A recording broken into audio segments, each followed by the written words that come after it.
राम राम मंडळी, तुमच्या सर्वांच्या आशीर्वादानं आणि तुमच्या सर्वांच्या प्रेमानं आपली नुकतीच 1000 सबस्क्रायबरची फॅमिली कंप्लीट झाली. आणि मग काय 1000 सबस्क्रायबर कंप्लीट झाले म्हणजे सेलिब्रेशन तर झालंच पाहिजे. आणि हो, तुमच्या सर्वांचं तोंड तर गोड केलंच पाहिजे नाही का.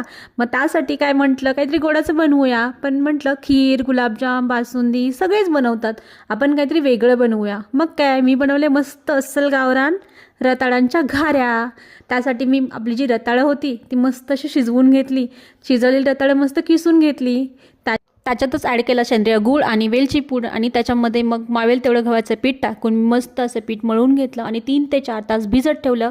भिजल्यानंतर मी त्याचे छोटे छोटे गोळे केले आणि पळपटाला तेल लावून त्याच्यावर मस्त असं थापून घेतले. तुम्ही ते प्लास्टिकचा कागद किंवा कपडा आहे तो पण यूज करू शकता. हा माझा टॅलेंट आहे, तो मी दाखवला. मस्त असे रताळ्याचे वडे मी तळून घेतले आणि आपले रताळ्याचे वडे तयार झाले. रताळ्याचे वडे खा आणि तोंड गोड करा आणि तुमचा आशीर्वाद माझ्या पाठीशी असाच राहू.